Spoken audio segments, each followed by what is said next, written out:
Hey, Slick Talkers, thank you so much for tuning into this podcast. And I know that if you love this show, you'll also love my morning show called Good Morning Hospitality with my co hosts Michael Golden and Brandy Canali, as we spend 30 minutes every Monday morning to dive into the industry's top latest news and trending topics. So go check it out on wherever you find your podcasts at Good Morning Hospitality. And you can live stream with us on Monday mornings on LinkedIn, Twitter, Facebook, and of course, YouTube. Now, I hope you enjoy this episode. We don't go onto the floor and see what's happening. We're not connected because we've lost sight of the fact that actually we're not, what we're trying to do is serve the people who are serving people. So if you're a manager or an owner, and I'm talking with clients about this even right now, in shifting how, like when they delegate to a manager, like your new job now, instead of working in the business and making coffee, your coffee, like the thing you're making, your latte art or whatever, is the staff experience. Yeah. You're crafting that for them. That's your product. Those are your guests, are your staff. It's the whole Danny Meyer's, philosophy on this through setting the table is like they're focusing on taking care of their staff primarily as a priority, and then your customers will be taken care of. But instead, what we want to do is collect data because data doesn't want to have a conversation. It's not awkward. Yeah. And then we drop these packages to try to employ solutions, and it just falls flat. And we're just like, oh, we just need a better research team. We need to hire a better consultant to come in there and give us better data, when it's really just people that we need to focus on.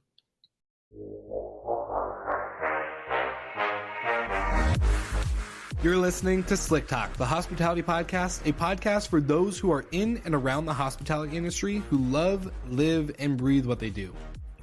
You can join us for candid and unscripted conversations with hospitality experts and founders as we go deeper into their personal stories while they're sharing their triumphs and trials that got them to where they are today. I'm your host, Will Slickers, and you're listening to an episode of Slick Talk, the hospitality podcast. Now, let's begin.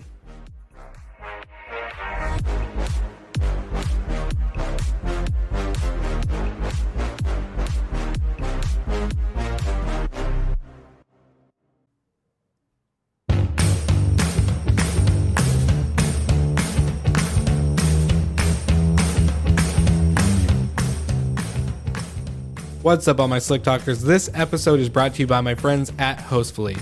Now, these are the days where enough is enough with managing multiple calendars for your properties in order just to make sure you don't get double booked. And not having a website for your guests to get to know your story and book direct? You can stop stressing, at least a little bit, and check out my friends at Hostfully. Hostfully was created by hosts for hosts, and they understand the importance of centralizing operations, inboxes, calendars, and of course, keeping up with the times and the industry data. You can go to hostfully.com, use my code SlickTalk20 to get access to their digital guidebooks and their property management software. I use them as well, and I love the simplicity of their product. Now, I hope you enjoyed this episode of Slick Talk, the hospitality podcast. Now sit back and enjoy.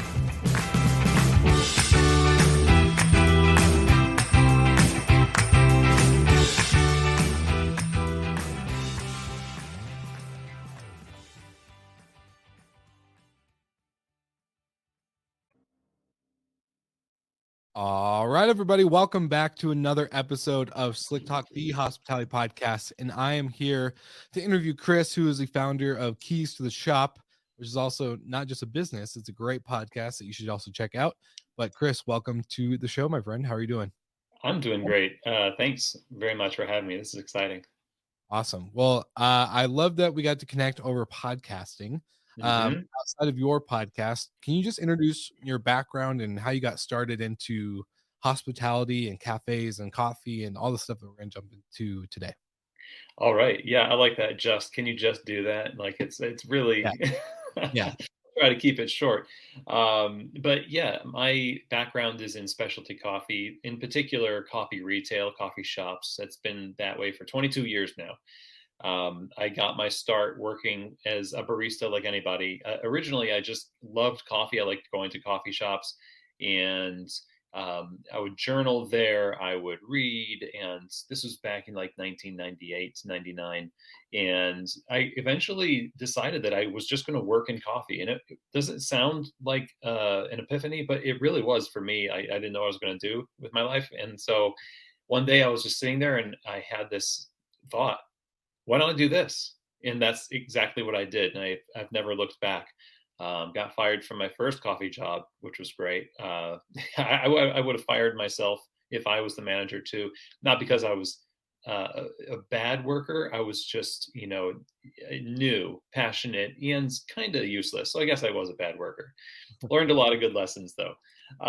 Along the way, just got introduced to specialty coffee as a difference between that and other forms of espresso drinks and coffee drinks. Specialty coffee, just I got the bug for it. Went down the competition rabbit hole. Got lots of other coffee jobs.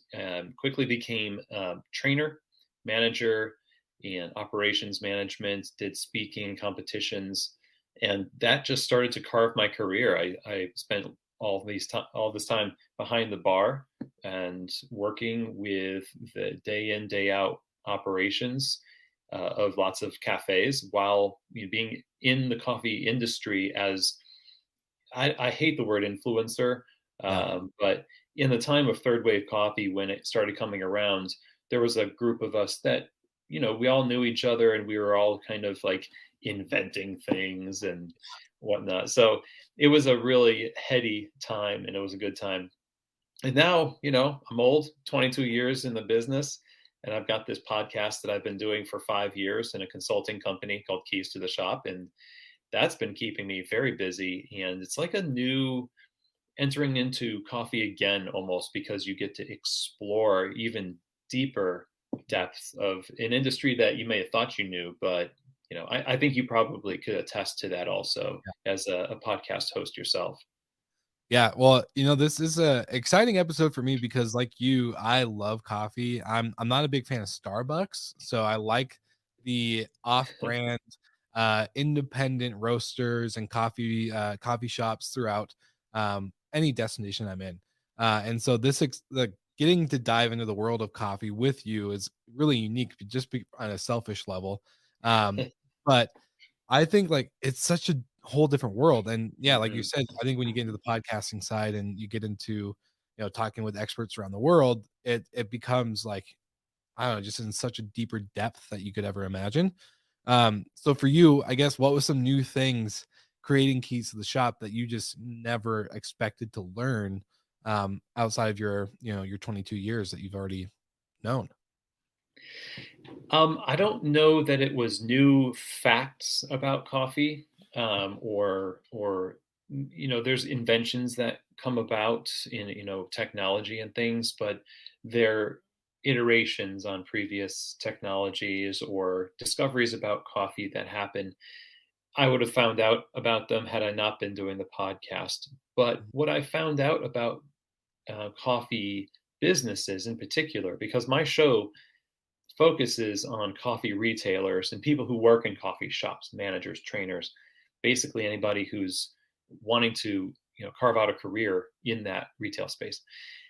It's a it's an illusion that only the people that have a platform already, the people who've won competitions, who have large chains of stores and a lot of money to throw around and reputation, have the corner on the market of insight that could change the world and change people's lives.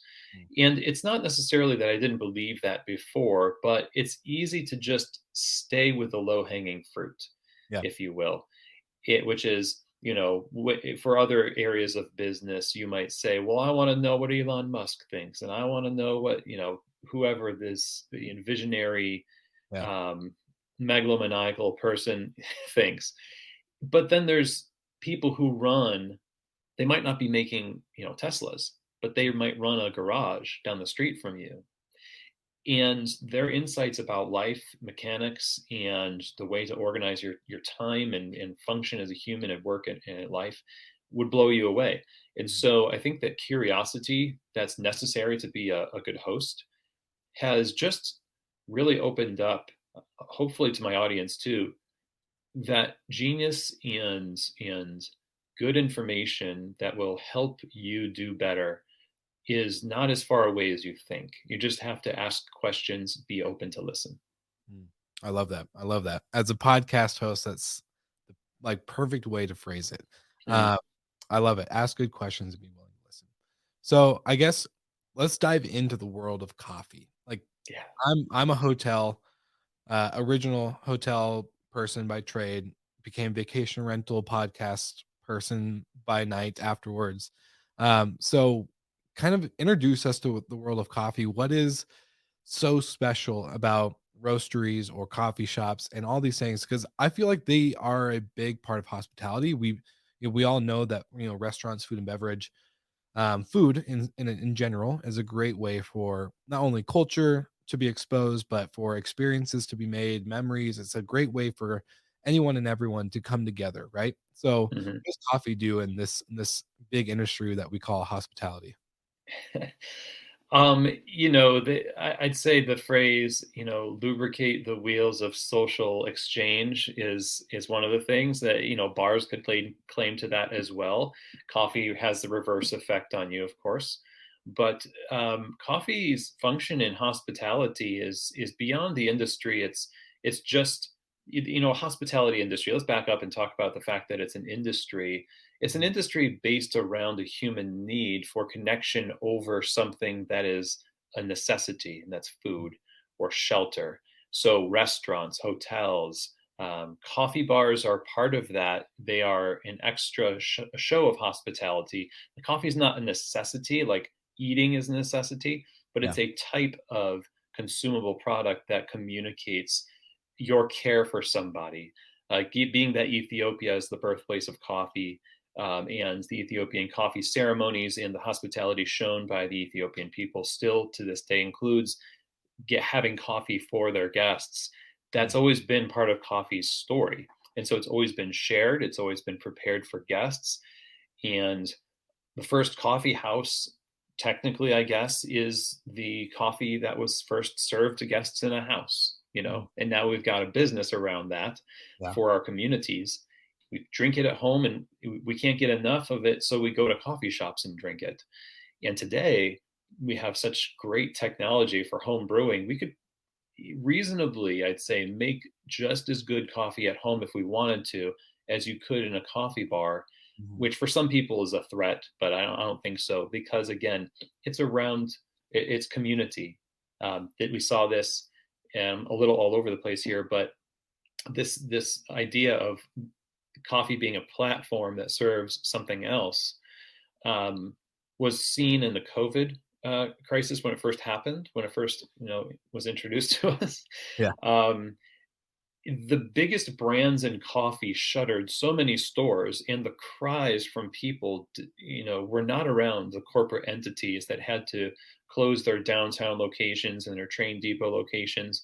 Maybe it was mildly annoying, Yeah. but when the specialty independent store closed, when the small restaurant or the street vendor closed, that's when people started to get really upset and Yeah. started to support because it's not just that it's a business, it's actually a part of who we are. Mhm. So coffee shares in that along with spirits, beer, wine, food, whatever you want to put in there. And it's my job as a specialist in the area to make sure that we deliver all an exceptional experience every single time in all of the facets that make up a good coffee shop experience: the people, the operations, and the quality of the drink. 100%. And I definitely remember March 2020. My favorite drive-through coffee shop, local owner, Hmm. local roastery, local everything, one of my favorite coffees.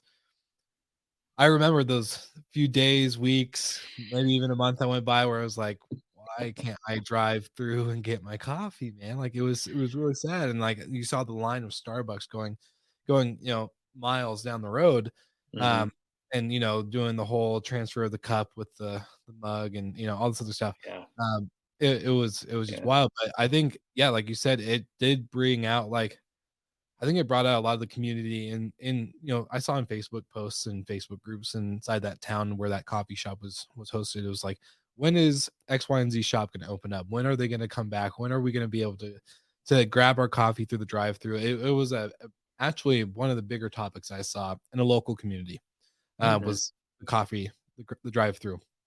Um, so with that being said, it doesn't like, I don't know, you don't think about it on your day to day, right? Unless you're in it, right? Like you're in coffee. Coffee is your life. So to speak. Obviously you got, other things like pot. Yes. But it's like, pot or coffee is your life. And so for us, like when you just don't realize when something's kind of taken away, something's missing from your lifestyle, your day to day, and Hmm. now it's really gone. And so for you and kind of what you saw, what was the biggest, I guess, what was the biggest shift that was made within coffee, whether it's drive-through, whether it's coffee shops? What kind of happened in order for, industry, coffee roasteries or anything like that to kind of pivot into this COVID world that we're in now? Granted, I think for the most part, we're coming back. I just had, worked in a coffee shop this weekend. No masks, no nothing. It was just Hmm. normal. Life was kind of the way it should Getting be. there. Yeah. Yeah. So, I guess maybe what happened in the beginning of COVID? Um, Sheer desperation, and pain. I mean, the initially people that were doing great closed because there's no business. We had no runway financially, just like a lot of restaurants have no financial runway. If you took away income for a week from them, done. Um, no contingency plans for crisis. Yeah.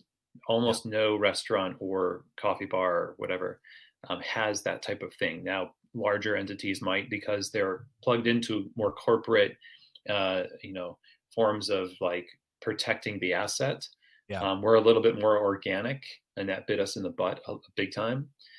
Mhm. So the first thing that you saw happen was, the term that's overused, pivot, like people pivoting to different things. Coffee bars started serving groceries. They started stocking groceries and serving groceries out of their coffee bars. They have a big space. People have a need. Coffee bar is going to meet the need no matter what they have to do. One, to stay open. Yeah. Two, and the most conscientious of people, um, operators are thinking not only of their own survival, but also how at the same time they can consistently live their values while doing something outside the box of what they don't normally do. People who did serve groceries like flour and eggs and butter and stuff, because they're set up with vendors to do so, they don't do it anymore. Some people kind of continued it and thought this is fun to do, but it was an emergency measure. And what that did, along with things like serving half gallons of iced lattes. I don't know if you saw that where you are, like cold brew, bottled beverages and convenience items were just like, all of a sudden we shed our pretense about Mm. who we were. The strict nature of what we would do and what we would serve gave way to survival and service. So those two words, survival and service. And so I think that's the big change going forward, is that coffee bars have embraced more so now convenience things like mobile ordering or ready to drink. It was already on the rise, and Yeah. I think there was a lot of resistance to it, but it forced us to see that it could be part of a product mix that offered hospitality to people without robbing people of the experience. Yeah. Not everybody is still on that train, but Was it I think resistance? it's, yeah. Sorry, was it resistance on the consumer side or on the coffee shop side where they were just they didn't want to adapt to mobile ordering and other things? Because I think, Yeah. a friend of mine, Josh Copel, and I don't know if you know who he is, but he's also got a podcast with Yelp and all this other stuff. But they talk about the back end of restaurants, right? Like they're Mm. losing 30 to 40% in revenue when they, Uber Eats and all these Grub Hubs and Door Dashes and all these other type of services. So, Yeah. was it resistance on that side or just where was the resistance coming from? I think as an industry, specialty coffee retail tends to be a little bit rebellious Mm. and wants to be a little bit more hands-on. So we have lots of, articles inside the coffee industry talking about the robots coming for our jobs and stuff like that. Um, And when we sell bottled beverages and things like that, we were, I think, too close. Like we could feel the heat on the other side of the door of what we assume is a house fire, for coming for our coffee house. And so we try to keep away from that. Mm. And what we discovered is that, it just depends on how you promote it and what you do, because you're already serving a convenience beverage in a package. It's just you're making it every single time. Yeah. And you're serving coffee beans. People come and get coffee, they get it ground and they're brewing it at home. And so that's what I mean by pretense. I think there has to be a healthy investigation as to whether or not something you're going to do in your shop is lining up with your shop values. Yeah. And for those reasons, I say continue to be consistent. That's fine. But to not go through the thought exercise of determining whether something as big as this right now in our industry is right for your shop, I think may just be selling yourself a little bit short. So the other thing, though, was I think we determined that we really have to treat our people better, and that's not always going to be the conclusion that every boss makes, but staff really showed up, and I mean literally, like the essential workers thing for coffee bars where they're still serving. I was working as a barista part time through the pandemic myself, and um, it was in a not something that we signed up for necessarily, but we work for our community as much as we work for the coffee shop. Yeah. And when bosses see, just that these people actually make their businesses run, it's easy to get blind to your staff. You know, they're just there until they're not, and then you're annoyed that they're not. We talk about this on the show all the time. They become part of the furniture. Mhm. And so I think this shook people and said to them, look, you really do rely on your staff to run this place. And it would behoove you in the future to create a position that pays better, that's managed better, that it has systems for care and development built in. Mhm. Because even right now, the staffing crisis for restaurants and coffee bars is largely because a lot of staff have realized, I guess we don't have to put up with it, you Yeah. know? And owners are like, well, what do we do? And here we are. We're having to innovate, pivot again to figure out what it looks like going forward. 100%.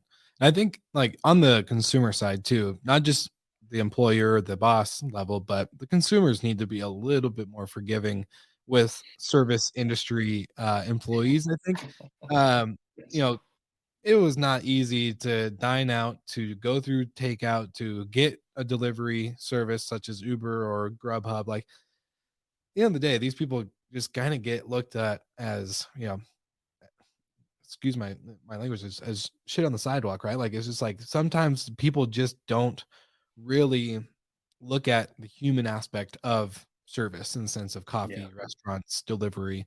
And so yeah, I think it needs like there's definitely an education or maybe even like a industry standard that we need to put into play because I remember being front desk and granted, yeah, front desk people usually get treated a little bit better at a hotel, but still when you have that one pissed off guest because something wasn't right in the room outside of my control. I'm not the housekeeper. I didn't clean it. I didn't call out sick. I wasn't that person that, whatever the situation may be.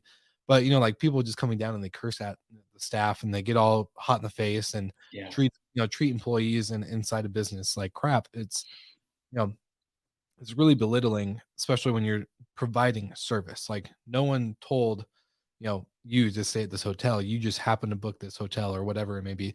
Yeah, it's very like there's a two-sided sword, right? When it comes Yeah. to the business and then the consumer. But I like where you're going there. I think I'm glad you brought it up because I think it's easy to build our businesses and our systems around trying to mitigate pissing people off Mhm. and then not take into consideration that some people are on a mission to be pissed off Yes. about something. Call them what you will, but they're out there. And as much as it's our bent to be hospitable, to build systems and connect our values to our daily work and all that fun stuff that we talk about. At the end of the day, we have to build in boundaries too as a form of care for our staff so Yes. that they understand what they do and do not have to put up with. And I feel bad for feeling so good about times when you have to pull out the boundaries Yeah. and say, you can't do that here. You can't speak to me that way. Please leave. Yes. And I feel bad about that in a sense. Like I feel bad about feeling so good, like, get them, Yeah. Yeah. uh, because I think there's this tension that's welled up in the service community towards the customer, quote unquote, the customer. Yeah. It's built on these incidents, it's built on gossip, but you know what it's also built on? It's also built on the fact that management and leadership never addresses it sufficiently. 100%. And so they only have each other to talk to about it. And they build these caricatures of the customer. They build this, pressure, and then boom, it comes out. What do we think 100%. is going to happen? It's so unrealistic to think that you're gonna be a perfect, "Oh, of course, like, yeah, you can go ahead and yell at me," type attitude the whole Yeah. time, and, I think if we apply, some personal levels to it, right? Like, you're not gonna let a friend, a family member, or even a stranger at a party or at an event or maybe, let's say, a holiday to talk to you in a certain manner or tone, let alone why would you let a complete stranger who's literally coming out of their way to, granted, yes, they are coming out of their way to choose to purchase a good or an item or whatever from you. But at the end Hmm. of the day, like if they're going out of their way to do that, they should probably do it with a little bit of a better attitude and understanding. Yeah. Um, so I don't know. I'm personally like the person who, because I remember front desk days, like again, completely different from coffee, but still having an angry guest or a guest that was just out to kill the world in a sense of everything was imperfect. You're always wrong. I'm mistreated, whatever it may be. He's like, you know, at the end of the day, I don't know. You just can't allow that to continue to go on because it just shows passiveness and sense of like you said, the company values that we live. They're on the wall behind the scenes in our office, yet we're not really living them when it comes to the aggression of a customer, right? So I think, yeah, I think it's unrealistic for hospitality because I'm all about guest service and moments and memories and experiences, but there is a line, there is a boundary, like you said, and I think coming to that point as we continue to expand in our industry with more technology, more creative concepts, more learnings from the guests and the customers and what they want out of our business and the industry as a whole, there's got to be that boundary line there. So You it's know what? Your point right there about more, what the guests want, and as we get more data, one of the things that I think holds us back is that we go to the well-worn um, paths of solutions that so far haven't been as effective as we wanted them to. So we take all this time and money to go out and do a survey of our customers. How was your stay? The Marriott Bonvoy and all this. I try to unsubscribe and I can't. But it's information that they're going to use to tweak something like how many different coffee pods I get in my hotel room. 100%. But really, I think it's mindset that needs to shift. And it's not a mystery. A lot of times, what happens, speaking from somebody who's made plenty of mistakes in leadership, we can get buried in the computer and try to run things from the numbers. And Yeah. we don't go onto the floor and see what's happening. We're not connected because we've lost sight of the fact that actually we're not what we're trying to do is serve the people who are serving people. So if you're a manager or an owner, and I'm talking with clients about this even right now in shifting how, like when they delegate to a manager, like your new job now, instead Mhm. of working in the business and making coffee, your coffee, like the thing you're making, your latte art or whatever, is the staff experience. Yeah. You're crafting that for them. That's your product. Those are your guests, are your staff. It's the whole Danny Myers, philosophy on this. They're setting the table is like they're focusing on taking care of their staff primarily as a priority, and then your customers will be taken care of. But instead, what we want to do is collect data because data doesn't want to have a conversation. It's not awkward. Yeah. And then we drop these packages to try to employ solutions, and it just falls flat. And we're just like, oh, we just need a better research team. We need to hire a better consultant to come in there and you know give us better data when it's really just people that we need to focus on. 100%. And one thing like we've been talking about a lot, like behind the scenes inside of our company and with others around the world, is like, you know, hospitality. What's the number one thing you're probably taught in the beginning of your career is anticipation of the guest needs. Well, what does that Mm, mean? How do you yeah. anticipate the guest needs? Well, they're telling you what they need right then and there.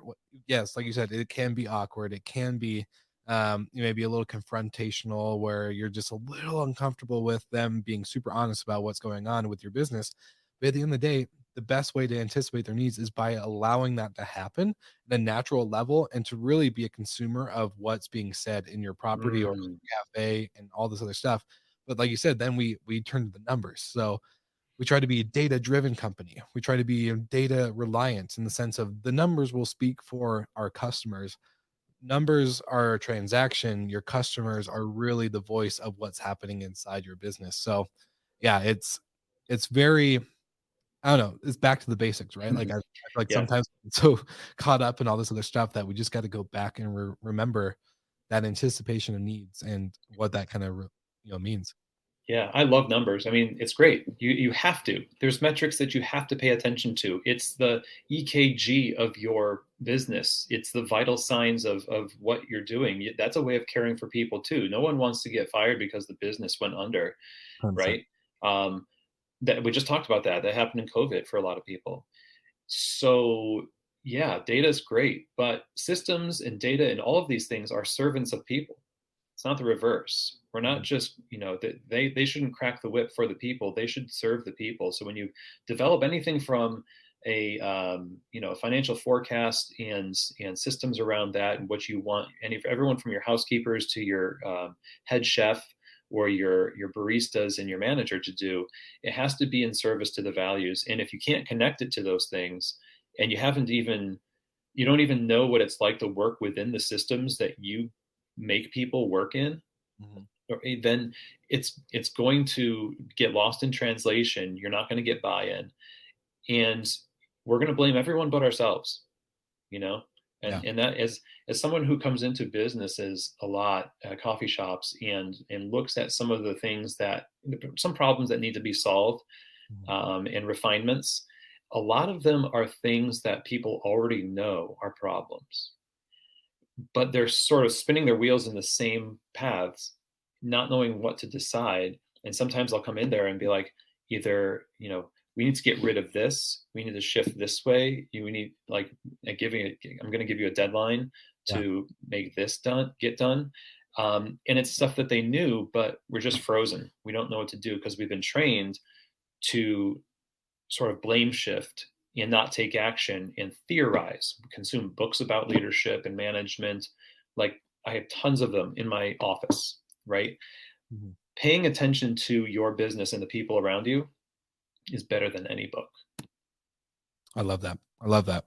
Well, not to shift topics so quickly, but, I'm kinda curious because I'm a technology fan. A lot of the audience knows I'm a big, we talk a lot about technology. We interview a lot of CEOs and founders in the technology space. What kind of technology is in coffee? Like, is there anything that you get really excited about when it comes to coffee tech, if that's even such a thing? Yeah. Yeah. But I see, I'm very much aging myself. Uh, on TikTok, I'm scrolling the endless scroll at night, and yeah, I see these beautiful coffee videos. People are making these amazing Hmm. drip coffees and pour overs and latte arts and all this other stuff. But at the beginning, like at first glance, I have no idea what they Yeah. have, what it does, how they make it all work and make it look so beautiful. But for you, maybe just in the sense of coffee tech or coffee machinery, what's some really Yeah. cool things you're excited about right now? Well, I think one, I'm excited that there's lots of options for both material like tools and how-to videos. Which just real quickly, another thing that happened in COVID was a lot of people started turning to the internet to do online stores. And part of that was showing their customers how to make coffee at home, where they hadn't before. And that's opened up a great opportunity to connect with people. So the at-home brewing revolution, if you will, has just gained a lot of steam. No pun intended. But the point is that people are able to go online and learn from people like Lance Hedrick or James Hoffman and people like that on YouTube, who are pretty well known for breaking things down into a simple format to understand coffee. Whereas before, you could make coffee at home. In my day, early 2000s, we were just really limited to Molita drip pour overs and tea kettles. We didn't really have even gooseneck kettles to use that had the thin spout, and temperature control was new back then.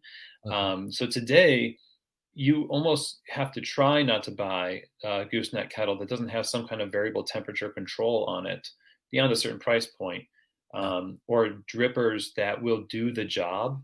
It's a little confusing because there's so many options, but that's why the resources are helpful to help break things down like that.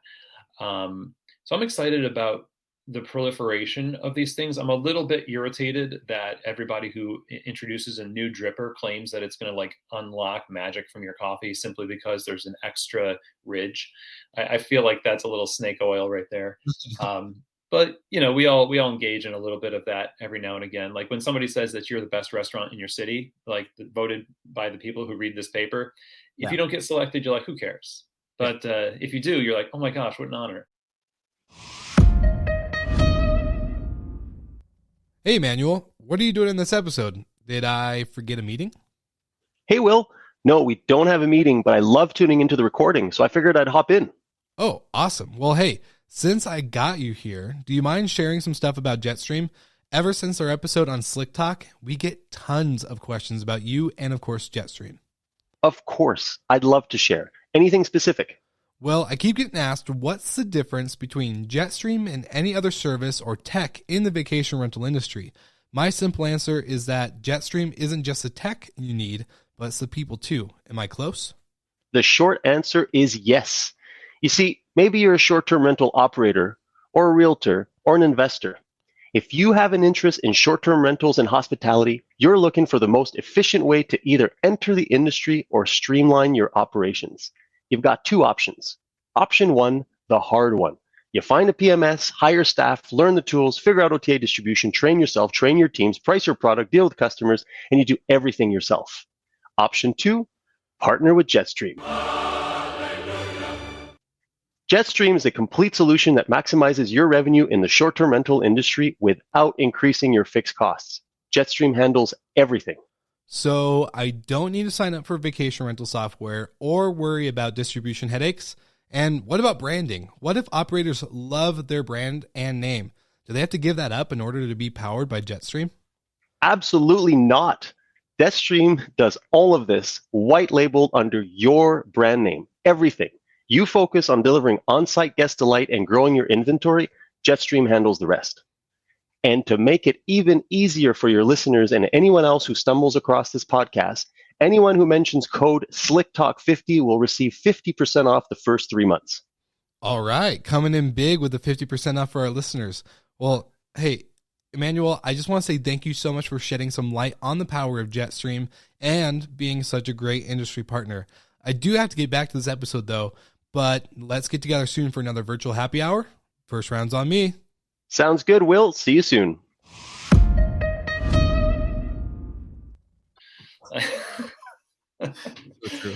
Yeah, it's only when convenient. But the technology right now, I mean, they're a sponsor of my podcast, but I would be singing their praises no matter what. The folks over at Voga Coffee produce something called a ground control brewer, which is something that introduced a multi-phase siphoning style process of doing batch coffee, and also has the ability to create like cold brew concentrates to be made into batch cold brew and iced lattes, and it makes tea. It's got this cool dome on the top that the coffee cycles in, and it really is a cool innovation that has taken what's traditionally a batch brewer and introduced, like the name says, control of the grounds, right? Like I tasted just minor variable differences, in the recipe, inputted into the machine. The coffee switched drastically. And with your average batch brewer that you find in the back of a restaurant or in the front of a coffee bar, you're kind of limited. And so when we can unlock potential in a tangible way in coffee, I'm excited about that. Wow. Especially when it's accessible in terms of easy to train people on, easy to understand. Um, and I guess it's not technology so much because I wouldn't consider myself techie. Yeah. But just look how many people subscription services are out there right now for coffee. What an amazing opportunity for somebody who lives in a town of 20,000 people and runs a roastery that might not be sustained by that number, Yeah. to ship their coffee to the coasts and across the oceans and sustain their business that way, and introduce people to a world of coffee. The platforms for introducing people through subscription services, platforms for home brews in different kettles, and educational platforms for those. And then in the shop, when people invent better technologies to increase our control over the experience of quality coffee, I'm always excited about that. That's awesome. And speaking of subscription boxes, a big shout out to Camano Island Coffee Roaster, who is actually one that I get from. So I'm here in Denver, or Denver. Oh my gosh, can't even speak. Denver, Colorado, and Camano Island Coffee Roaster is actually in Washington State, and Nice. great local roastery. And I used to have my office right outside the roastery, so I'd always get coffee every day. And so when I moved, I was like, hey, I'm going to order their box and have it shipped out to my house every 2 weeks or so, or whatever frequency is. And yeah, like you said, it's a great way to stay connected. It makes you feel more connected to the brand. It makes you feel more connected to the community that gets the coffee. And they're completely like green, so like it's such a healthy version of roastery and beans. Now for you, I guess like you get to interview and talk to and have all these really deep in-depth conversations. I got to listen to your podcast a little bit more before our episode today, and I'm really curious on the side of like just industry concepts. Is there someone out there or a company or something just changing within coffee outside of what you just kind of mentioned with tech, or even, subscriptions and stuff like that? Like, is there some kind of concept or just a shift in the paradigm of coffee that you're just getting really excited about? That's something you're kind of thinking on and developing within your clients, or just talking more about on your podcast? Yeah. I think one of the big shifts is that people are starting to see the sanitization of coffee bars, and how, with the advent of Instagram and things like that, it's it's not exactly bad, but it's mildly frustrating to go to another country with a distinctly different culture and see the exact same coffee bars you might see in Denver, like exactly, just white tiles, succulents, Yeah. pine wood benches, and everything looks exactly the same. It's basically the high-end coffee version of being able to, stop at a truck stop at a Love station pretty much anywhere in the United States. And so we see that, and some people might argue that, well, that's a signaling, it's marketing to signal that that's a specialty experience. And yeah, okay, maybe. But I think what's happening right now is that because of the proliferation of these sort of very similar concepts, people are starting to get hungry for something a little bit more real. The connection that we want to offer to our communities has turned transactional. And just look at, for instance, Netflix. How many more episodes are there around street food and food trucks and things like that than there are about Chef's Table? Now that's really fun to watch. I love Chef's Table. I mean, it's amazing. Yeah. But then how many more episodes and shows are there out there around just humble and connected and culturally rooted? That's what's happening in coffee too. People that want to express who they are, their lineage, their legacy, their heritage through coffee, whether it's from Vietnam, South America, Southeast Asia, all that stuff. People are less compelled now, I think, to plug and play and have the in the box option, and more compelled to say, what is us, what's our community, and how can we meet everyone there, and serve well, and not just assume that specialty coffee equals these things, and we're going to leave our um, you know our history and who we are at the door. And I'm excited about that. I got a client in Kansas City. She was a client during the pandemic, and it's cafe at the second cafe is CAF or CAPHE. So it's Vietnamese iced coffee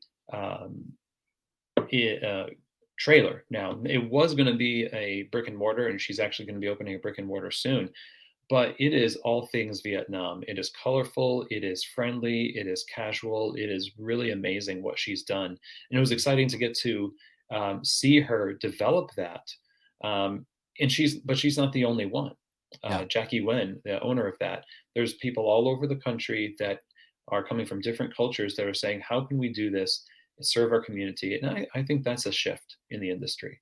100%. I love that. I'm a big fan and big believer in that. How can we tell our story? How can we connect with people that are just like us, like-minded, but so different in different ways, right? Our stories are never going to be the same or perfect lined up, but it's a like-minded community. Yeah, I think just the way you phrased it was perfect. So I'm very excited to hear that's kind of the shift, right, in coffee, because who doesn't love a good cup of Joe, right? Like, who doesn't want to bond and connect with people over that? I guess one of my last final questions for you before we wrap up would be, if you had one person listening today who's just getting into coffee, what are Mhm. like the first 1 to 2, maybe even 3 steps getting in to the industry that you would kind of recommend, just to outside of, actually, I'll plug in number 1. Go listen to Keys in the Shop podcasts, obviously. But what would be some other places for them to start and to kind of get embedded into the world of coffee? Okay, so professionally, you're saying Yeah, yeah. Like, if first they step. want to Yeah. get into either, serving, brewing, roasting, all that stuff. So working in coffee obviously would be the first step. You can't just jump into it being a manager, and a lot of people try to jump into it, and they are moderately successful. A lot of people successful just starting out as owners. I always recommend to people who call me for, like, I want to open a coffee shop conversations, Yeah. like, try as hard as you can to work in a coffee shop. So I would say right now, for people in small towns, let's break it into two categories. There's people in Denver that have just they can work at Little Owl, they can work at other coffee bars that Vibe downtown and places like that. Um, and there's lots of options. Sweet Bloom, and so smaller towns though don't have as many options. And so what do you do? Do you move? And that's an option. You can. I almost did. But you can find a place to work and start to learn that's not the Shangri-La of coffee necessarily, but will give you enough experience to start learning how to move around the bar, how to serve people, how to work with other people. These are very basic things. And most people who start in coffee they're just like, I want to learn all the science. I want to learn latte art.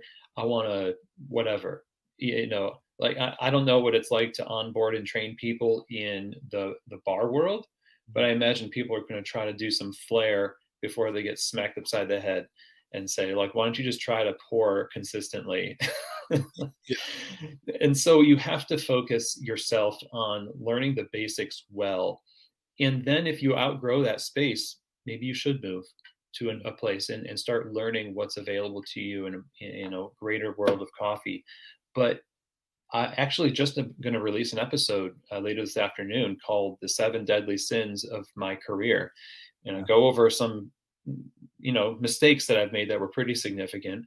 And the last one is passive learning.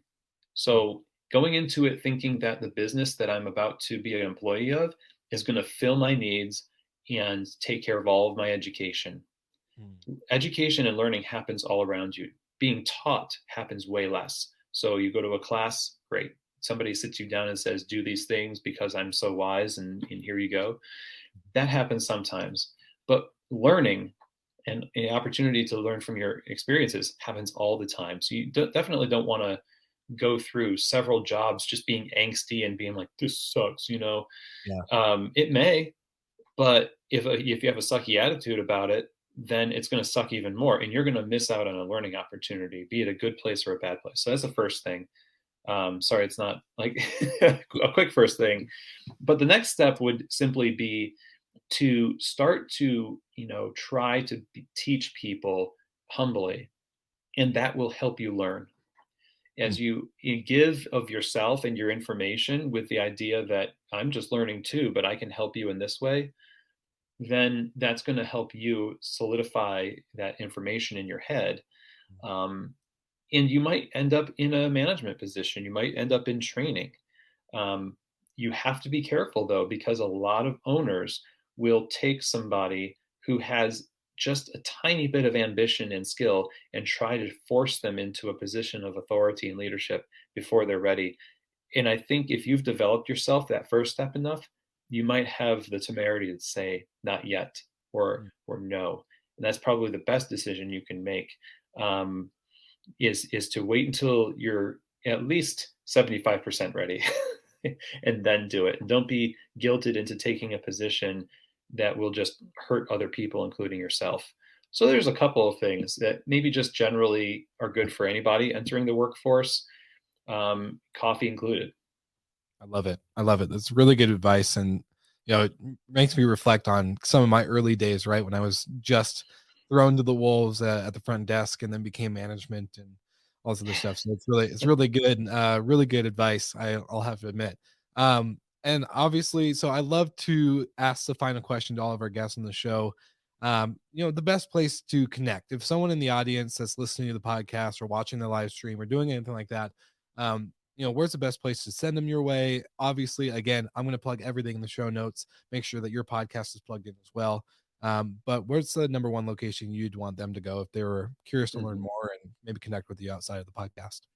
It's either going to be keystotheshop.com or at keys to the shop on Instagram. I always respond to, if you contact me, Chris at keystotheshop.com, over the website. I mean, I'm pretty responsive, and on DMs on Instagram as well. And so be sure to follow us and subscribe and all that fun stuff. And let's chat about coffee and what you're up to. Awesome. Well, Chris, I really want to say thank you for joining me on the podcast today. It's been a true honor. And like I said, everyone who's listening right now, please, please, please, please check out everything in the show notes, like and subscribe to everything, Keys to the Shop. So that way you get to fulfill your coffee needs, in many forms outside of the drink itself. So I'm very excited for this episode. And thank you again, Chris, for joining me. My pleasure. Thank you, Will.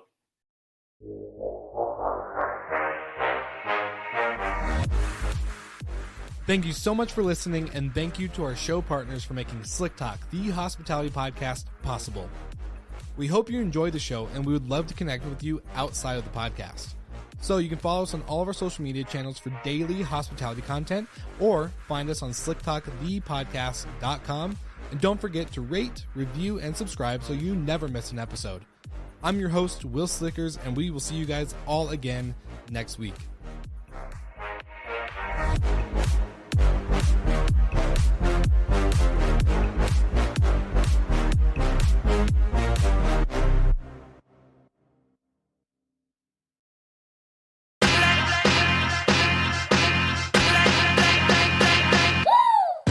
What's up, everybody? If you've gotten this far into the episode of Slick Talk, the Hospitality Podcast, then you are amazing, and thank you so much for tuning in. We want to send you two places really quickly. If you can, check out the show notes and click the hospitality.fm link. Check out all of our other shows on the podcast network.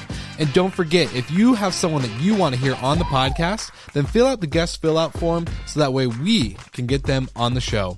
Thank you so much for tuning in, and I hope you enjoy another episode of Slick Talk, the Hospitality Podcast.